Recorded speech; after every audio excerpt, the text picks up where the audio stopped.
కొంచెం అగ్గిపెట్టి పక్కన పెట్టుకోండి.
జై జగన్, జై జగన్, జై జగన్.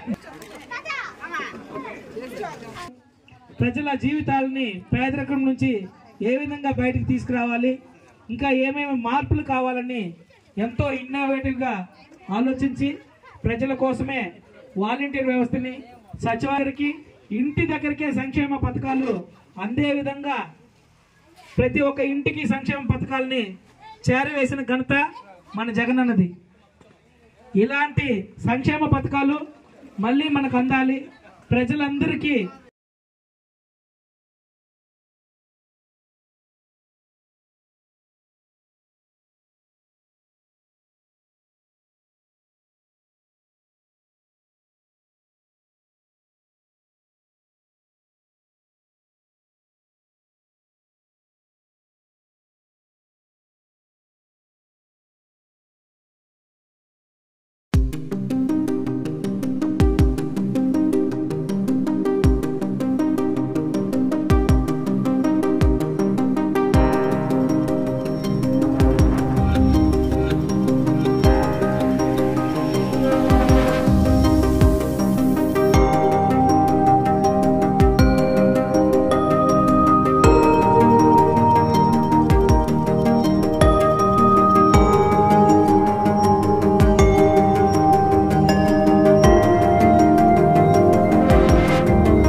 అవన్నీ తెచ్చేయడానికి లేట్ అయింది అంటున్నారు. మీరు అప్లోడ్ చేసిన డేట్ కూడా ఉంటుంది. ఇప్పుడు అన్నీ కూడా అప్లోడ్ చేసినవన్నీ కూడా మీకు ప్రింట్తో తీసిస్తే ఆ డేట్ అంతా ఉంటుంది. కాబట్టి అక్కడి నుంచి 6 months లెక్క. ఇప్పుడైతే కోడ్ వచ్చింది, కానీ మామూలుగా అయితే 6 months అంతే. హౌసింగ్ కానీ ఏదైనా కూడా గతంలో ఒకసారి ఇస్తే మళ్ళీ ఇవ్వరు.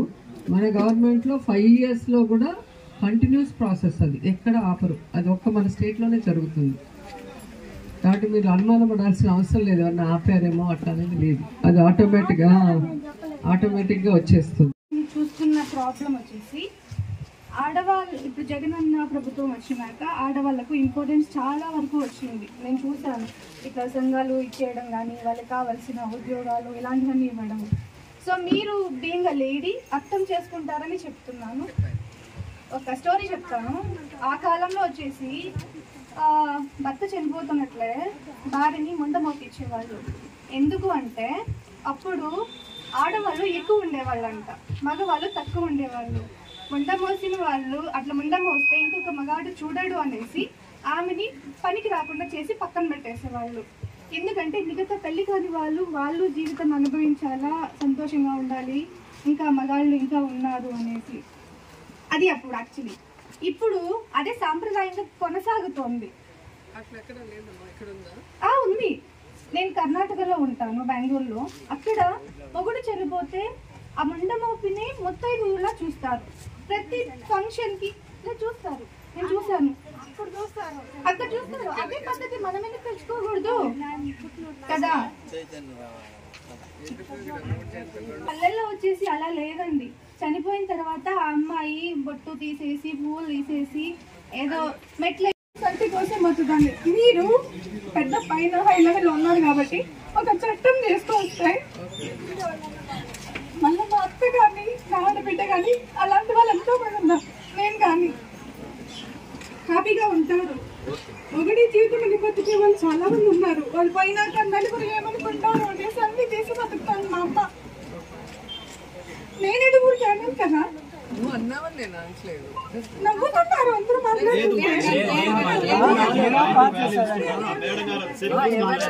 ఒకవేళ మీకు ఇక్కడ ఏదైనా ఇన్సిడెంట్ జరిగింది అంటే పేరు చెప్తే మనం మాట్లాడతాం. మా అమ్మే మేడం, ఎవరో వద్దు, మా అమ్మని. ఇక్కడ ఉంటారా? లేదు, తను బెంగళూరులోనే ఉంటారు. ఓకే, అక్కడ బెంగళూరులో జరిగిందా ఇన్సిడెంట్? ఇక్కడ జరిగిందా? మా ఊళ్ళో అనంతపురం మాది, అక్కడ జరిగింది. అలాంటిది మీరు కూడాను జగనన్న మీరు చాలా క్లోజ్ కదా, ఒక చట్టాలు తెచ్చేది మీకు తెలుసు ప్రాసెస్ ఏంటి అనేసి. అలాంటిది ఒక తీసుకొస్తే మీకు మంచిదే కదా. ఇప్పుడు అవును, మీకు మంచిది మాకు మంచిది అవుతుంది. ఆడవాళ్ళు ఇంకా ఎదుగుతారు ఇంకా అట్లాంటి విషయాల్లో. కొన్ని మూఢనమ్మకాన్ని వెనుక పెట్టాయనేసి నేను ఒక ఉద్దేశంతో నేను మీకు చెప్పాను. పాలిటిషియన్ తో ఎప్పుడు మాట్లాడింది లేదు, కానీ మీరు ఒక సెలబ్రిటీ, ఒక అమ్మాయి కాబట్టి అర్థం చేసుకుంటారనేసి నేను చెప్పాను. మా హస్బెండ్ వాళ్ళ నాన్న చనిపోయారు. మా అత్తయ్యకి బొట్టు తీయలేదు మా ఆయన, ఇప్పుడు కూడా పెట్టుకుంటారు. వాళ్ళు ఉండేది విలేజ్లో, తిరుమకూడలని, కంచి నుంచి చెన్నైకి వెళ్ళే దారిలో. ఆమెకి టెన్షను, మనం ఉండేది చిన్న విలేజ్లో, అందరు తప్పుగా మాట్లాడుకుంటారేమో అని చెప్పి. దాంతో మా ఆయన చెప్పారు, ఎవడో మాట్లాడుకుంటే నీకేంటి, నీకు మీ మమ్మీ డాడీ ఇచ్చింది బొట్టు పూలు, అవన్నీ నువ్వు తీనవసలేదు అని చెప్పి స్ట్రిక్ట్గా తీనీలేదు. ఆమె టెన్షన్గానే ఉంది కానీ తీనిలా.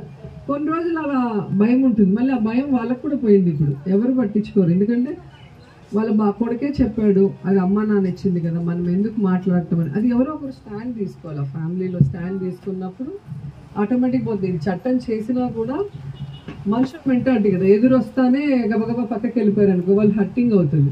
అది చట్టం చేసినా కూడా మళ్ళీ ఎవరెవరు కంప్లైంట్ చేస్తేనే వాళ్ళ మీద కేసు అవుతుంది.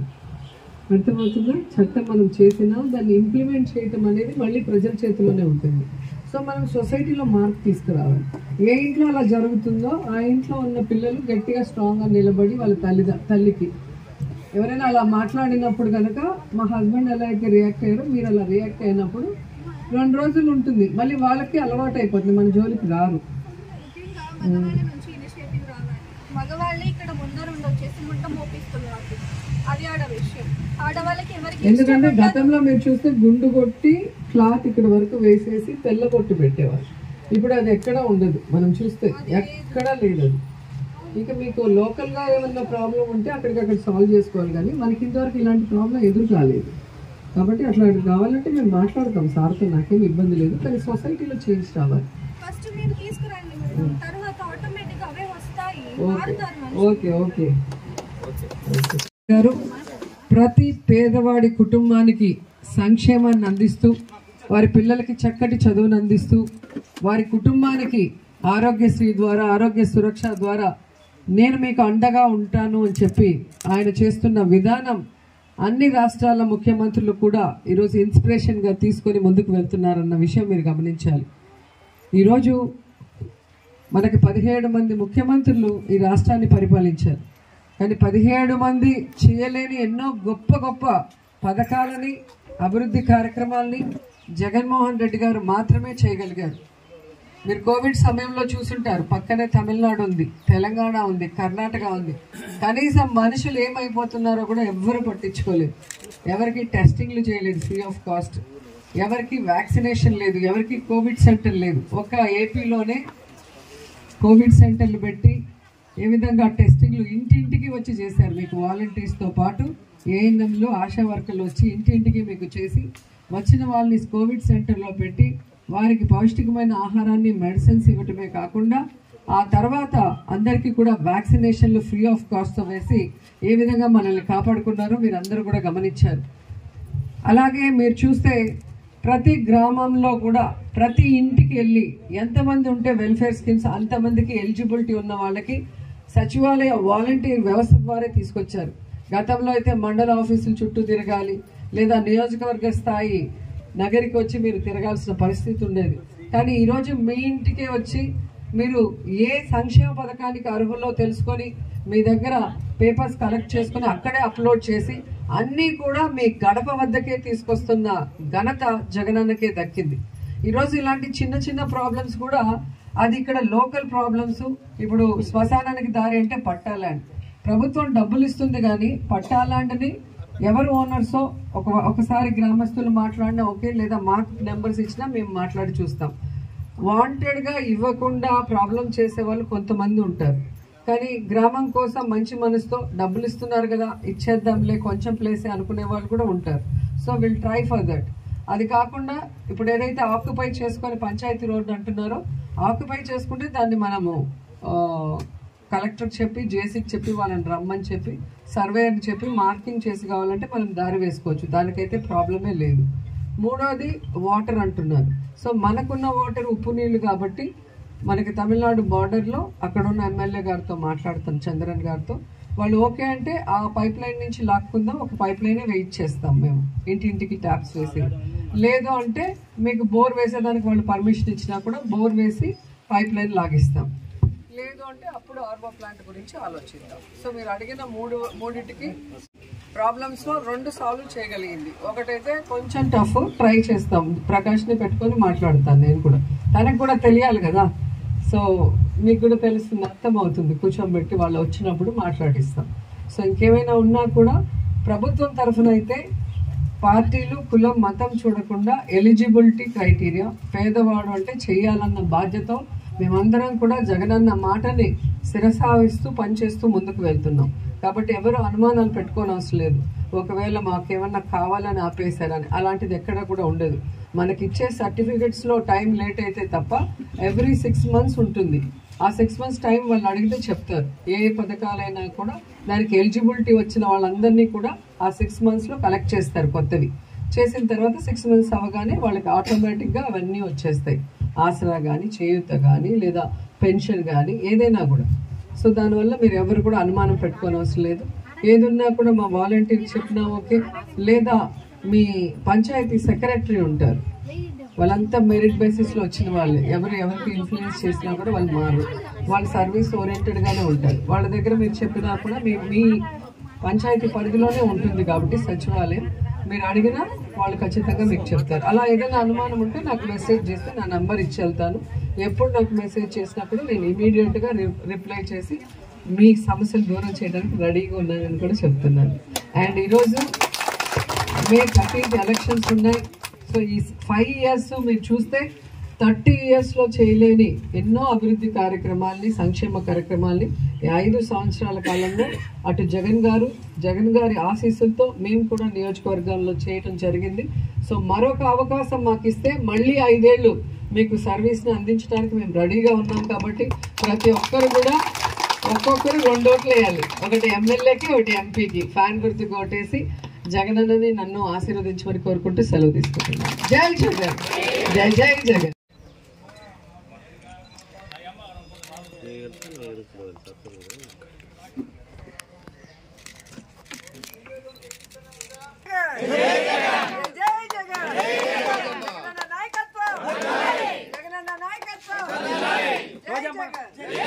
రోజమ్మ నాయకత్వం.